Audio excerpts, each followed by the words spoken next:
इस बिहार ने कई राजनीतिक पार्टियों को बर्बाद होता हुआ देखा है, लेकिन शायद कल पहली बार था जब कोई पार्टी अपना नगारा बजाते हुए, शोर मचाते हुए पटना की सड़कों पे चीख चीख कर कह रहा था कि हम बर्बाद हो चुके हैं, तुम हमें अपने में शामिल कर लो। हम बात कर रहे हैं एआईएमआईएम पार्टी के बारे में। वही पार्टी जिसको चलाने वाले असदुद्दीन साहब हैदराबाद में रहते हैं, अपने आप को बैरिस्टर कहते हैं, लेकिन अफसोस कि वो बिहार में अपने पार्टी को संभाल नहीं पाए। जानते हैं क्यों? क्योंकि कल जब नगारा बजाते हुए एमआईएम के लोग राष्ट्रीय जनता दल के लालू प्रसाद यादव के आवास के बाहर पहुंचते हैं और कहते हैं कि हमको आप अपने महागठबंधन में शामिल कर लीजिए, तब यह पूरा बिहार एएमआईएम से पूछ बैठता है कि कहाँ गया आपका वो रुतबा जो 2020 में आपने कमाया था। आप सभी को पता होगा कि 2020 के विधानसभा चुनाव में एमआईएम पार्टी ने 5 विधायक को अपना जिताने का काम किया था, लेकिन वो 5 विधायक जो है वो दूसरे पार्टी में बाद में चले गए।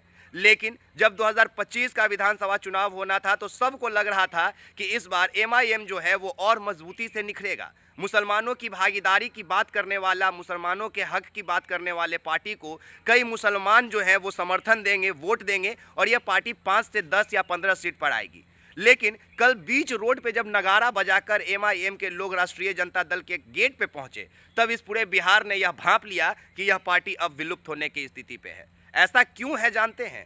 क्योंकि जब 2020 में एमआईएम चुनाव लड़ रही थी, तब पप्पू यादव सीमांचल में उतना अपने आप को मजबूत स्थिति में नहीं ला पाए थे, लेकिन इस बार का हवा बदल चुका है। पप्पू यादव सीमांचल को लीड कर रहे हैं, मतलब राजनीतिक रूप से जिधर चाहेंगे उधर अपने वोट को वो ट्रांसफर करवा सकते हैं। पूर्णिया और सीमांचल और कोसी के क्षेत्रों में पप्पू यादव का अच्छा खासा प्रभाव है और ऊपर से राहुल गांधी और तेजस्वी यादव ने वोटर अधिकार यात्रा करके सभी लोगों को बिहार में एक सूत्र में बांधने का काम किया।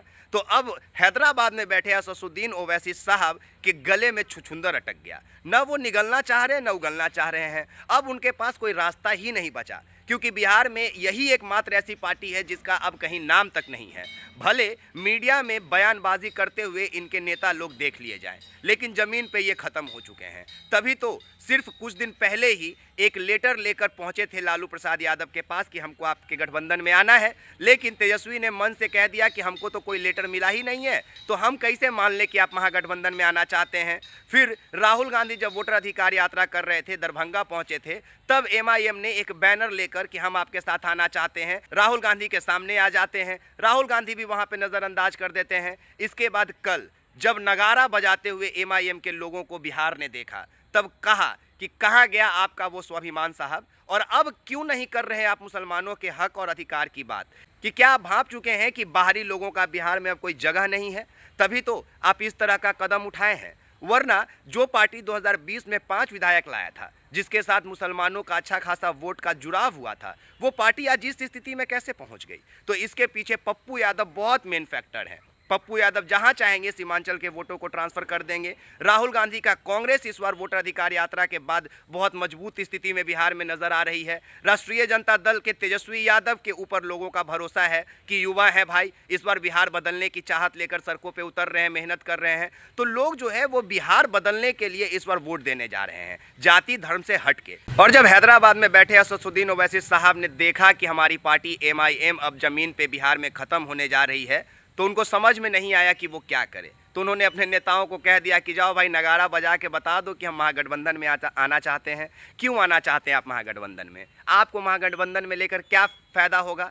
क्या आप धर्म की राजनीति नहीं करते हैं? जिस तरह से भारतीय जनता पार्टी हिंदू हिंदू करता है, उसी तरह एमआईएम भी तो मुस्लिम मुस्लिम करता है। मुसलमानों के अधिकार, मुसलमानों की राजनीतिक सक्रियता, मुसलमानों की राजनीतिक भूमिका, आपका पूरा राजनीतिक स्क्रिप्ट इसी तरह से लिखा जाता है। तो अब जो बिहार है ये बदलाव की स्थिति में है। पप्पू यादव राहुल गांधी और तेजस्वी यादव के साथ हैं। तो ऐसे में ओवैसी साहब सोचे कि क्यों ना खेले देम खेलवे बिगाड़ देम वाला एक बार लास्ट में काम करके देख लिया जाए, शायद बात बन जाए। इसीलिए नगारा बजाते हुए सड़कों पे उतरे हैं और ये असदुद्दीन ओवैसी साहब की अंतिम चाल है। यह चाल यह है कि यह पूरे बिहार को बताना चाहते हैं कि देखो, हम मुसलमानों की पार्टी, हम मुसलमानों के कार्य करने का क्षमता रखते हैं, हम मुसलमानों को अधिकार दिलाने की बात करते हैं। लेकिन यही तो तुम्हारा जो राहुल गांधी और तेजस्वी यादव है, यही तो तुमको अपने साथ नहीं रखना चाहते हैं, यही तो तुम्हारे अधिकार से तुमको वंचित रखना चाहते हैं। देखो ना, हम तो उनसे जुड़ने के लिए तैयार ही हैं। तो हमको ये बताइए कि जो मुसलमान पहले से महागठबंधन में साथ है, जो मुसलमान पहले से राहुल गांधी, तेजस्वी यादव और पप्पू यादव के साथ है,